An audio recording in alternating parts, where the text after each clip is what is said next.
चलो स्टार्ट करें। तो पिछली क्लास में अपन ने एक टॉपिक देखा था कंटिन्यूअस ऑडिट। मतलब हम अभी जो चैप्टर पढ़ रहे, चैप्टर का नाम क्या है? Classification of audit. ठीक है, क्लासिफिकेशन ऑफ ऑडिट में पूरे अपन ने बहुत सारे टाइप्स देखे थे। अब उसमें मैं कुछ स्पेशल या कुछ इंपॉर्टेंट टॉपिक अलग से जिसके ऊपर शॉर्ट नोट पूछ लेता है वो मैं आप लोगों को करवा रहा था। तो पहला टॉपिक मैंने पिछले क्लास में करवाया था आप लोगों को, क्या नाम था उसका? Continuous audit. अब दूसरा टॉपिक अपन उसी सीरीज में करने जा रहे हैं, उसका नाम है पीरियोडिकल ऑडिट। कभी कभी क्वेश्चन में आ जाता है what do you mean by continuous audit and periodical audit, और दोनों के बीच का डिफरेंस। इस टाइप का भी क्वेश्चन आता है। कंटिन्यूअस ऑडिट क्या होता है, पीरियोडिकल ऑडिट क्या होता है, और दोनों के बीच के डिफरेंस। तो ये एक क्वेश्चन आपका ऐसे करके भी तैयार हो जा रहा है। ठीक है, तो कभी भी क्वेश्चन अगर आया कि what do you mean by continuous audit and periodical audit, या फिर दोनों के बीच में डिफरेंस, तो आप लोगों को क्या करना है? पहले कंटिन्यूअस ऑडिट को एक्सप्लेन करना है, उसकी मीनिंग लिखोगे, उसके डेफिनेशंस लिखोगे कम से कम 2, उसके एडवांटेजेस और डिसएडवांटेज। ये हो गया कंटिन्यूअस ऑडिट का कंप्लीट। उसके बाद फिर आप पीरियोडिकल ऑडिट की मीनिंग लिखोगे, उसके 2 डेफिनेशन लिखोगे, उसके एडवांटेजेस और डिसएडवांटेज लिखोगे। वो लिखने के बाद लास्ट में आपको एक इस तरीके की एक है ना कंक्लूजन में दोनों के बीच का आपको डिफरेंस लिख कर आना है। कभी भी आप क्योंकि 15 नंबर का सवाल लिख रहे हो ना, तो 15 नंबर का आंसर लिखने के लिए आपको डायरेक्ट सिर्फ डिफरेंस बिटवीन पूछ लिया तो 11वीं 12वीं वाला काम मत करके आना, वो टेबल खींचे और डिफरेंस लिख कर आगे, इसका 15 नंबर नहीं मिलेगा। डिफरेंस जो होता है वो कंक्लूजन बन के आ रहा है आपका आखिरी में। पहले आपको पूरा बताना है कि कंटिन्यूअस ऑडिट क्या होती है, मीनिंग, डेफिनेशन, एडवांटेजेस, डिसएडवांटेजेस। उसी के साथ में पीरियोडिकल ऑडिट की मीनिंग, एडवांटेजेस, डिसएडवांटेजेस और डेफिनेशन। ये सब लिखने के बाद आप कंक्लूजन भी लिखोगे कि कंपेयरिंग बोथ कंटिन्यूअस ऑडिट और ये वाला audit periodical audit, difference is as follows. तो फिर ये 8 पॉइंट आपको डिफरेंस के लिख के आने पड़ेंगे, तब आपका 15 नंबर का आंसर कंप्लीट होगा। वो आगे बस समझ में। तो चलो, कंटिन्यूअस ऑडिट तो मैंने करवा दिया था आप लोगों को। अब अपन बात करेंगे पीरियोडिकल ऑडिट की। कंटिन्यूअस ऑडिट का मतलब क्या था? एक सिंपल सा मीनिंग, ऐसा ऑडिट जो कंटिन्यूअसली चलता रहता है थ्रू आउट द ईयर, बीच बीच में चलता रहेगा। अब इसको ना याद करने के लिए एक अच्छा चीज बता रहा हूं। एडवांटेजेस और डिसएडवांटेजेस की जब बात होगी ना, तो कंटिन्यूअस का जो डिसएडवांटेज था वो पीरियोडिकल का एडवांटेज बनेगा, और उसका जो एडवांटेज था उसका क्या बन जाएगा? पीरियोडिकल का डिसएडवांटेज बन जाएगा। तो आपको याद करने में ज्यादा दिक्कत नहीं आएगी। ठीक है, आप लोगों को पॉइंट सब एक जैसे दिखेंगे मतलब, लेकिन आपको उसका एडवांटेज का इसके डिसएडवांटेज में दिखेगा और उसका डिसएडवांटेज का इसके एडवांटेज में दिखेगा। ठीक है, चलो पढ़ते हैं। Periodical audit is also known as annual audit, final audit और कंप्लीट ऑडिट। पीरियोडिकल ऑडिट को और किस नाम से जाना जाता है? एनुअल ऑडिट, फाइनल ऑडिट और complete audit. This type of audit is usually done at the end of the financial year. जो पीरियोडिकल ऑडिट होता है वो नॉर्मली कब किया जाता है? एक फाइनेंशियल ईयर के एंड पे। Under this audit the auditor is in possession of full facts relating to accounts for the year under review. इस लाइन का मतलब मेरे को कोई बता सकता है?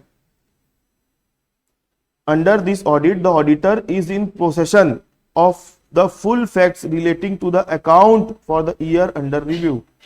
कंटिन्यूअस ऑडिट में क्या होता है? ऑडिटर जब जाता है ना ऑडिट करने, तो उसके पास फुल डिटेल्स नहीं होती है, पार्शियल डिटेल होती है। जैसे आज गया, अपना जो ईयर चलता है फाइनेंशियल ईयर अप्रैल से मार्च तक चलता है, ठीक है। तो जब कंटिन्यूअस ऑडिट की बात आती है ना, तो उसके पास आधे अधूरे डॉक्यूमेंट होते हैं। मतलब अभी तक का जो काम किया हुआ है उसी का डॉक्यूमेंट होगा, फ्यूचर का डॉक्यूमेंट आएगा क्या उसके पास? नहीं। लेकिन पीरियोडिकल ऑडिट के केस में ऑडिटर के पास पूरे फुल कंप्लीट डॉक्यूमेंट होते हैं, क्योंकि वो साल के आखिरी में करता है ऑडिट, तो उसको पूरे साल का पूरे ट्रांजेक्शन का हिसाब किताब पूरा मिल जाता है। लेकिन कंटिन्यूअस ऑडिट के केस में उसको पूरा डिटेल नहीं मिलता है। Under this audit the auditor visits his client only once a year and goes on checking the account until the audit work for the whole of the period is completed. Periodical audit में जो auditor होता है वो अपने client place में कब जाता है? साल में एक बार जाता है। और कब जाता है? Eight the end of the year. मतलब कितने बार जाता है? साल में एक बार जाता है। और क्या बोलते हैं, साल में एक बार जाता है, और जब जाएगा तो साल के आखिरी में जाएगा। ठीक है, such type of audit is most suitable and satisfactory as well as practical for small organization। जो periodical audit होती है वो किसके लिए ज्यादा सुटेबल है और किसके लिए ज्यादा सेटिस्फैक्टरी है? जो स्मॉल ऑर्गेनाइजेशन होते हैं उनके लिए, जहां पे वॉल्यूम ऑफ ट्रांजेक्शन बहुत कम होते हैं, ठीक है। However extensive examination of books of account is not possible under such audit. अब सोच के देखो ना, कंटिन्यूस ऑडिट मतलब आपको जाना है, थोड़ा सा काम करके आना है, मतलब थोड़े से ट्रांजेक्शन की चेकिंग करनी है, तो थोड़े से ही ट्रांजेक्शन है आपके पास चेकिंग करने के लिए, और वो ऑडिट आपको रेगुलर बेसिस पे करनी है, तो डिटेल में चेकिंग करोगे कि नहीं करोगे? डिटेल में होगी, सीधी सी बात है। तो कंटिन्यूस ऑडिट जो होती है detailed examination of books of account होती है। लेकिन जब हम पीरियोडिकल ऑडिट की बात करेंगे तो आपको इकट्ठा पूरा एक साल का डेटा एक बार में दे दिया जाएगा और बोलेगा एक हफ्ते के अंदर ऑडिट करके दो, तो बताओ उस केस में डिटेल एग्जामिनेशन होगा? नहीं, वो सैंपलिंग प्रोसेस लगाएगा, ठीक है, टेस्ट चेक लगाएगा। सैंपलिंग प्रोसेस या टेस्ट चेक आगे पढ़ेंगे हम क्या होता है। सैंपलिंग प्रोसेस मतलब, सैंपलिंग जानते हो ना वर्ड क्या होता है? सैंपलिंग सुने हो कि नहीं कभी? सैंपलिंग क्या होता है, जैसे ऑडिटर को एक टाइम लिमिट दी गई है कि ये टाइम के अंदर आपको ऑडिट करके देना है अपने बुक्स ऑफ अकाउंट का, टाइम लिमिट दे दियो फिक्स, और बोल दियो तो ये टोटल पूरे जो ट्रांजेक्शन है ना 10,000 ट्रांजेक्शन है। अब बेचारे ऑडिटर के पास कॉस्ट की लिमिटेशन है, मतलब उसको उतना पैसा मिलेगा नहीं, दूसरा टाइम की लिमिटेशन है, ठीक है, टाइम की लिमिटेशन है और साथ में काय की लिमिटेशन है? कॉस्ट की भी लिमिटेशन है। तो इस कारण से ऑडिटर जो है ना सैंपलिंग और टेस्ट चेकिंग प्रोसेस लगाएगा।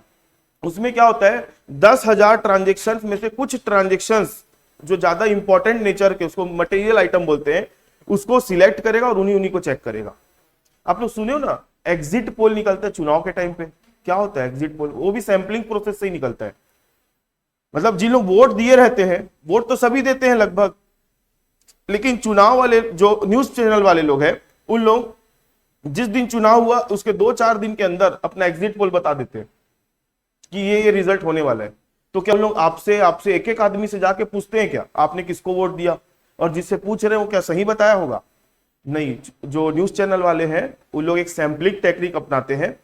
जैसे वो क्या करेगा, एक कास्ट वाले के पास जाएगा कि भैया आप लोगों ने ओवरऑल किसको वोट दिया है, मतलब वो है ना हर 1,000 पॉपुलेशन में से 15 से 20 लोगों से वो सर्वे करते, हर 1,000 पॉपुलेशन के बीच में 15 से 20 लोगों से सर्वे करते हैं और उनका ओपिनियन लेते हैं, और उस ओपिनियन के बेस पे ये हिसाब लगा लेते हैं कि बाकी लोगों ने भी क्या किया होगा। जैसे मान लो साहू समाज है, साहू समाज वाले से पूछ लिए कि भैया आप लोग मेनली किसको वोट दिए हो, तो क्योंकि छत्तीसगढ़ में साहू समाज बहुत बड़ा है, तो उनसे एक आइडिया मिल जाता है कि साहू समाज वालों ने टोटल किसको वोट दिया है, ठीक है। जैसे एक मुस्लिम समुदाय है, तो मुस्लिम समुदाय वाले लोग से पूछ लिए कि उन्होंने किसको वोट दिया है, तो उससे एक आइडिया मिल जाता है कि किसको किसको उन्होंने वोट दिया। तो इस तरीके से उन लोग अपना एग्जिट पोल निकालते हैं, लेकिन एक एक आदमी से नहीं पूछते हैं उन लोग जाके कि आपने किसको वोट दिया, आपने किसको वोट दिया। तो वैसे ही ऑडिटर जब ऑडिट करेगा तो उसके पास हजारों ट्रांजेक्शन होते हैं, हजारों, मैं तो एग्जांपल के लिए 10,000 बोला, लाख भी हो सकते हैं, 2 लाख भी हो सकते हैं। ऑडिटर के लिए पॉसिबल नहीं है कि वो एक एक ट्रांजेक्शन क्या करे, चेक करे। आई बात समझ में? तो ऑडिटर क्या लगाता है, सैंपलिंग टेक्निक अपनाता है, सैंपलिंग टेक्निक। तो सैंपलिंग टेक्निक में क्या होता है कि कुछ सिलेक्टेड ट्रांजेक्शन होते हैं मटेरियल नेचर के, मतलब खास उन ट्रांजेक्शन के बेस पे वो अपना ओपिनियन ड्रॉ कर देता है। आ गई बात समझ में? तो पीरियोडिकल ऑडिट में डिटेल्ड चेकिंग नहीं होती है, कैसी चेकिंग होती है, कम डिटेल्ड वाली चेकिंग होती है, लिखा है ना। However extensive examination of books of account is not possible under such audit. Clear है मेरी बात? The term periodical audit has been defined as follows. Periodical audit की 2 ठोक डेफिनेशन है, ये आप लोगों को याद करनी पड़ेगी। पतली पतली बोलता हूं, पतली पतली बोल रहा हूं, अरे मतलब छोटी छोटी डेफिनेशन है, पढ़ो। Periodical audit is that audit which starts at the end of the financial year concerning to the audit. It does not have the advantage of continuous audit. Periodical audit एक ऐसी ऑडिट होती है जब कब start होती है, financial year के end पे। और कौन से फाइनेंशियल ईयर, जिस फाइनेंशियल ईयर से रिलेटेड है ऑडिट। जैसे मान लो अभी कौन सा फाइनेंशियल ईयर चल रहा है, 2023-24, तो जैसे ही 2023-24 का 31 मार्च आएगा उसके बाद ऑडिट का काम चालू हो जाएगा। और इस तरह अप्रैल महीने में होगा काम ऑडिट का, लेकिन चेकिंग कौन से साल की करेंगे, 23-24 की। It does not have advantages of continuous audit. सीधी सी बात है भाई, पीरियोडिकल ऑडिट लिमिटेड ऑडिट होती है, तो यहां पे कंटिन्यूस ऑडिट का एडवांटेज नहीं मिलता है। ये किसने बोली ये बात, Lawrence R Dicksee. Periodical audit means such audit which does not start before the close of financial year. उसी को बात को घुमा के बोल रहा है कौन, वाल्टर डब्ल्यू बिग। वो बोलता है पीरियोडिकल ऑडिट एक ऐसी ऑडिट है जो फाइनेंशियल ईयर के खत्म होने के पहले स्टार्ट नहीं होगी। मतलब कब स्टार्ट होगी, खत्म होने के बाद स्टार्ट होगी। वही तो ऊपर वाला भी बोल रहा था, अपनी बातों को घुमा के बोल रहा है बस ये। And continuous audit and continuous till the time audit work is completed. मतलब वो चालू कब होगी, फाइनेंशियल ईयर के बाद, और कब तक चलेगी, जब तक ऑडिट का काम पूरा नहीं हो जाएगा तब तक। कोई बहुत बड़ी चीज लिखी है क्या डेफिनेशन, लेकिन इन लोगों ने अपने अपने विचार व्यक्त किए हैं यहाँ पे। आगे पढ़े, advantages of periodical audit. The main advantages of periodical audit are economical.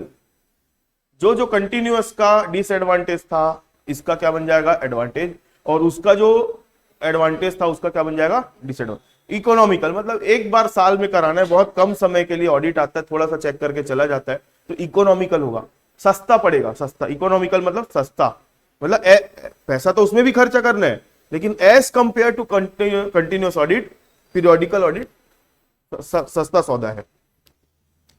Saving of time, continuous audit में सीधी सी बात है ज्यादा समय लगता है, क्योंकि डेली बेसिस पे, रेगुलर बेसिस पे होती है वो, और यहां पर साल के कुछ समय में जाकर ऑडिट करके आना है, तो इस समय भी बचाता है।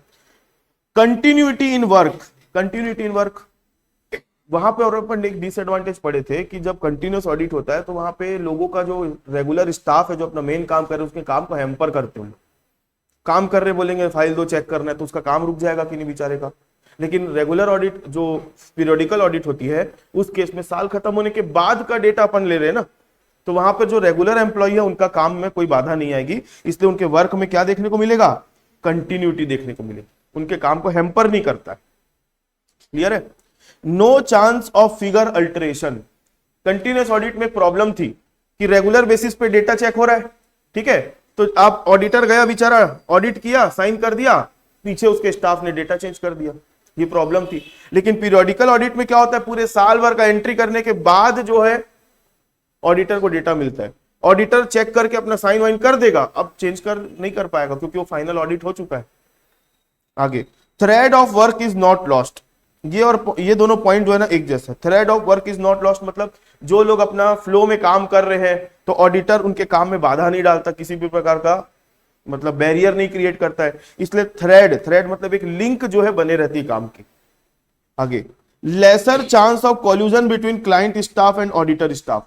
कंटिन्यूअस ऑडिट में प्रॉब्लम थी, कंटिन्यूअस ऑडिट में प्रॉब्लम थी कि भाई ऑडिटर का जो स्टाफ है दिल्ली जा रहा है तो वहां पे जाके मिली भगत कर लिया वहां के एम्प्लॉय लोगों के साथ। लेकिन यहां पर तो भाई चांस कम है। क्यों चांस कम है, क्योंकि वो स्टाफ कम दिन जा रहा है, तो कम दिन में साठ गांठ होना पॉसिबल नहीं है। No chance of client staff becoming lazy.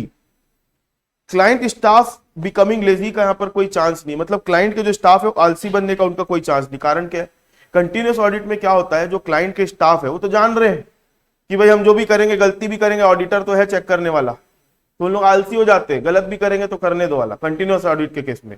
लेकिन यहाँ पे पीरियोडिकल ऑडिट के केस में आप कोई चेक करने वाला नहीं है, ऑडिटर आएगा, बहुत कम समय लेगा, तो धड़ाधड़ चेकिंग करेगा, उस समय जो गलतियां निकालेगा उसको बहुत कम समय में ठीक करके देना रहता है। तो इसलिए उन लोग है ना लेजीनेस कम रहते हैं, क्योंकि यहाँ पर कोई चेक करने वाला नहीं है काम, मतलब उनको काम स्टार्टिंग से ही एक्यूरेटली करना पड़ेगा। आगे बात समझ में। Audit work less monotonous. Periodical audit as compare to continuous audit less monotonous है। कंटिन्यूअस ऑडिट में जाता है बेचारा ऑडिटर, वही काम पूरे साल भर करता है, मोनोटोनस एक जैसा काम।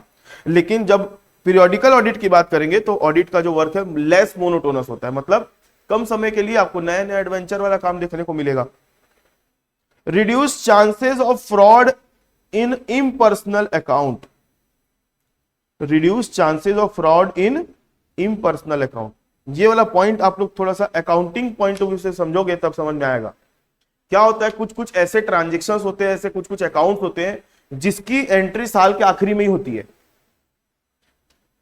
जिसकी एंट्री कब होती है, साल, मतलब ड्यूरिंग द ईयर कभी नहीं होगा वो काम, उसकी एंट्रियां कब होगी, साल के आखिरी, मतलब क्लोजिंग एंट्रीज बोलते हैं जिनको।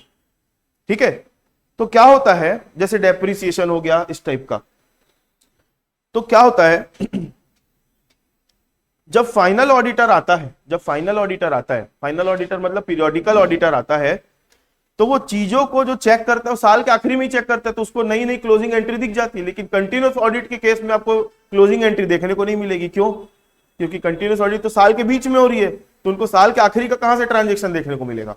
लेकिन पीरियोडिकल ऑडिट कब देखने को मिलती है? साल के आखिरी में। इसलिए वहां पर reduce chance of fraud in impersonal account, तो इम्पर्सनल अकाउंट में फ्रॉड के चांस वहां पे कम हो जाते हैं, क्योंकि चेकिंग साल के आखिरी में ही हो रही है। इसलिए एडवांटेजेस टू ऑडिटर, अब इतने सारे बेनिफिट मिल रहे हैं। जो कंटिन्यूस ऑडिट के डिसएडवांटेजेस थे, सब एडवांटेजेस अब किसको मिल जा रहे हैं? ऑडिटर को मिल जा रहे हैं। क्या लिखा है, पढ़ो। Periodical audit also advantageous to the auditor since he gets all the books of account, voucher and necessary information at a time. He thereby is able to complete his work without loss of time. He can also take up the audit work of other organizations simultaneously. Periodical audit के case में auditor जो है advantage में रहता है। Advantage में रहता है बोलने का मतलब उसको मालूम है, मतलब क्लाइंट को मालूम है, जिसको ऑडिटर ऑडिट करने गए, भैया ऑडिटर आएगा, 1 हफ्ते का टाइम निकाल के आया है, तो पूरा उसके लिए सामान रेडी रखो। कंटिन्यूस ऑडिट तो चलो रोज आ रहा है, आज नहीं भी आया, आज जो भी चला, तो क्या करना पड़ेगा? एक कागज कम भी दिए तो ठीक है, कल चेक कर लेगा, है ना। लेकिन पीरियोडिकल ऑडिटर जब आता है तो उसको सारा चीज रेडी करके देना पड़ता है, क्योंकि वो बहुत लिमिटेड टाइम के लिए आ रहा है। और जो ऑडिटर होता है, कंटिन्यूस ऑडिट का अगर काम लेके रखा है, तो मोस्ट प्रोबेबल मतलब पॉसिबिलिटी है कि वो बहुत सारे काम नहीं ले पाएगा, क्योंकि ऑलरेडी वो कहां एंगेज है? एक फर्म में। अब जब पीरियोडिकल ऑडिटर की बात आती है तो वो बहुत कम समय दे रहा है एक क्लाइंट को, तो मल्टीपल क्लाइंट को वो हैंडल कर सकता है। तो एडवांटेजेस रहता है पीरियोडिकल ऑडिटर का कि उसको सारे डॉक्यूमेंट और सारी information at a time available हो जाती है, और वो मल्टीपल क्लाइंट का काम भी कर सकता है साइमल्टेनियसली। आ गई बात समझ में? उसके बाद बात करेंगे disadvantages of periodical audit. Disadvantages of periodical audit, पहला डिसएडवांटेज क्या है? Know early detection of error and fraud. वहां का एडवांटेज, यहां का डिसएडवांटेज। कंटिन्यूस ऑडिट में क्या होता है? तुरंत चेकिंग हो रही है तो तुरंत कोई गड़बड़ी है, तुरंत कोई फ्रॉड हुआ है तो तुरंत पकड़ में आ जाता है। लेकिन पीरियोडिकल ऑडिट तो साल के आखिरी में होगी, तो अर्ली डिटेक्शन ऑफ फ्रॉड और एरर पॉसिबल नहीं है यहाँ पे। Lack of detailed checking, continuous audit में क्योंकि थोड़ा थोड़ा काम करना रहता है साल भर तक, तो वहां डिटेल चेकिंग होती है, और यहां पर डिटेल चेकिंग नहीं होती, लैकिंग होती है वो। Greater chance of error and fraud remaining undetected. अब क्योंकि ऑडिटर जो है सैंपलिंग टेक्निक अप्लाई करेगा, ठीक है, टेस्ट चेकिंग से अप्लाई करे, मतलब ऑडिट करेगा, तो वहां पे सारे डॉक्यूमेंट और सारे वाउचर तो चेक नहीं कर पाएगा, सारे एंट्री चेक नहीं कर पाएगा, वो कुछ सिलेक्टेड एंट्री ही चेक कर पाएगा। तो वहां पे पूरा चांस है कि वहां पे एरर और फ्रॉड अनडिटेक्टेड रह जाएंगे। कौन से केस में? पीरियोडिकल के केस में। Delay in audit report, delay in audit report. वहां पर अपन पढ़े थे कंटिन्यूस ऑडिट में क्या होता है, साथ साथ में काम भी होते जा रहा है और साथ साथ में चेकिंग भी होते जा रही है। तो वहां पे ऑडिटर को ऑडिट रिपोर्ट देने में ज्यादा समय नहीं लगता, क्योंकि सारी चीजें ऑलरेडी चेक्ड है।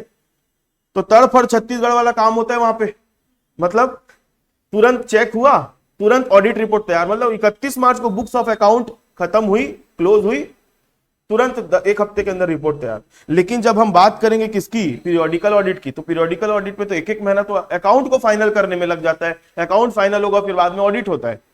तो as compare to continuous audit, periodical audit में ऑडिट रिपोर्ट मिलने में क्या हो जाता है? डिले, क्योंकि साल भर का काम एक साथ करना पड़ता है। Less suitable for big organisation या बिग कंसर्न्स, बड़े बड़े बिजनेस के लिए पीरियोडिकल ऑडिट सही नहीं है, ये छोटे छोटे बिजनेस के लिए ही सही है, जहां पे वॉल्यूम ऑफ ट्रांजेक्शन कम होते हैं। बड़े बड़े फर्म में जाओगे तो वहां पे कंटिन्यूस ऑडिट ही सही है, क्योंकि वहां पे इतने ज्यादा ट्रांजेक्शन होते हैं जो डिटेल चेकिंग करना ही पड़ेगा, नहीं तो वहां पे फ्रॉड और एरर बहुत सारे हो सकते हैं। Greater chance of fraud and miss appropriation by management, यहां पर क्या था? Greater chance of error and fraud remaining undetected, मतलब फ्रॉड और एरर होगा तो वो अनडिटेक्टेड रहने का चांस है। और यहां पर क्या बोल रहा है? Greater chance of fraud and miss representation by management. कभी कभी क्या होता है, मैनेजमेंट जो होता है ना, मैनेजमेंट कभी कभी फ्रॉड है ना मैनेजमेंट लेवल से ही किया जाता है। कभी कभी फ्रॉड कहां से किया जाता है? फ्रॉड जो होता है उसके भी अलग अलग लेवल होते हैं। अगर कोई फ्रॉड एम्प्लॉय लेवल पर किया जाएगा, एम्प्लॉय लेवल, तो फ्रॉड की जो वॉल्यूम होगी, उसकी स्ट्रेंथ होगी, बहुत छोटी सी होगी, वो बहुत छोटा सा ही फ्रॉड कर पाएगा। अगर कौन से लेवल पर किया जाएगा? एम्प्लॉय लेवल पर, क्योंकि उसकी पावर कम है। और कभी कभी फ्रॉड किस लेवल पर किए जाते हैं? मैनेजमेंट लेवल पर। तो मैनेजमेंट लेवल पर जब फ्रॉड होता है तो वो फ्रॉड बहुत बड़ा फ्रॉड होता है, और पूरी पूरी चांस है एम्प्लॉय द्वारा किया गया फ्रॉड जो होता है ना, वो डिटेक्ट होने का चांस ज्यादा रहता है, क्योंकि वहां पे साठ गांठ नहीं कर पाता हूं किसी से।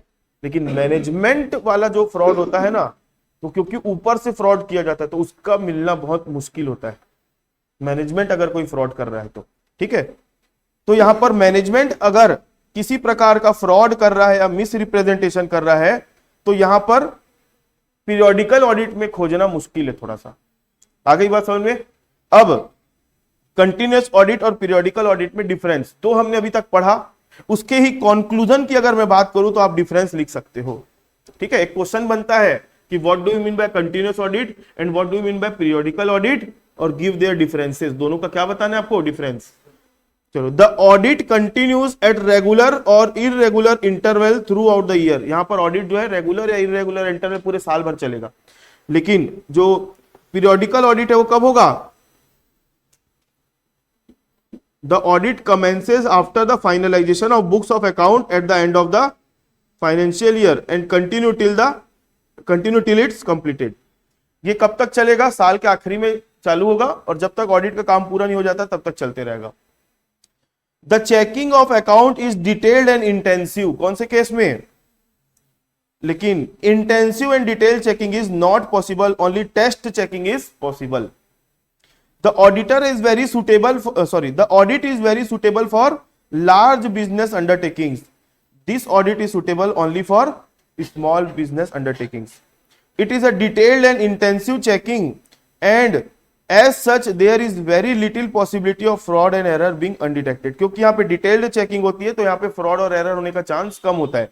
और यहाँ पर even after completion of the audit the possibility remains that fraud and error have not been detected. Audit होने के बाद भी जरूरी नहीं कि और एरर और फ्रॉड मिल जाए, अनडिटेक्टेड रह सकता है।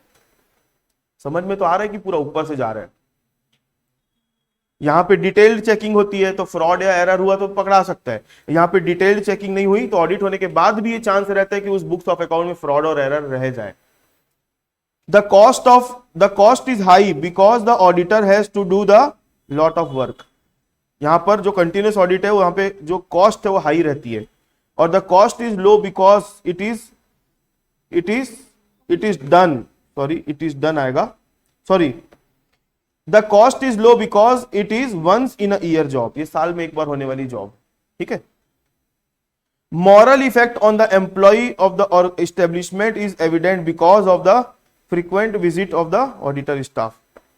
यहां पर मॉरल इफेक्ट जो है, moral effect on employee of the establishment is evident because of the frequent visit of the auditor staff। मतलब यहाँ पर जो क्लाइंट प्लेस में जो एम्प्लॉय काम कर रहे हैं ना, उनके ऊपर मॉरल इफेक्ट पड़ता है ऑडिट का। वो जानते हैं कि हम गलती कर सकते हैं तो चेक करने वाला बैठा है, तो उनके ऊपर मॉरल इफेक्ट पड़ेगा कि गलती नहीं करना है। और यहाँ पे मॉरल इफेक्ट जो है as compare to continuous audit जो है वो कम रहता है, क्योंकि यहाँ पे बार बार ऑडिटर आता नहीं, साल में आएगा, एक हफ्ते काम करके चला जाएगा, तो साल भर तो उनको कोई देख ही नहीं रहा ना। The audit is complete immediately after the end of the financial year। जैसे ही फाइनेंशियल ईयर खत्म हुआ बहुत जल्दी 2-3 दिन के अंदर रिपोर्ट बनकर तैयार हो जाती है। क्यों? क्योंकि चेकिंग तो साल भर चली है। लेकिन यहां पर the audit takes time to complete even after the end of the financial year. मालूम है इनकम टैक्स 6 महीने का टाइम देता है। आपका फाइनेंशियल ईयर खत्म कब होगा? 31 मार्च अभी खत्म होगा, तो इस साल का ऑडिट कराने के लिए आपके पास 30 सितंबर तक का टाइम रहेगा, क्योंकि इनकम टैक्स वाला भी जानता है साल भर के ट्रांजैक्शन को चेक करना है ऑडिटर को, फिर उसको रिपोर्ट तैयार करनी है, तो 30 सितंबर तक का टाइम रहता है, 6 महीना दिया जाता है।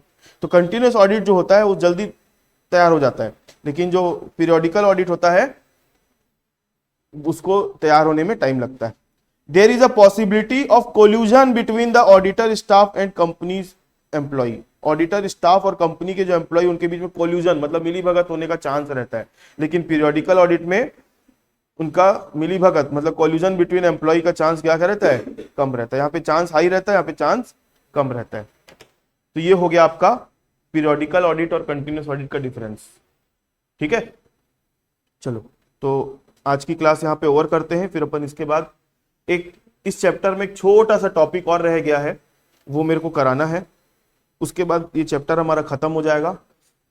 ठीक है,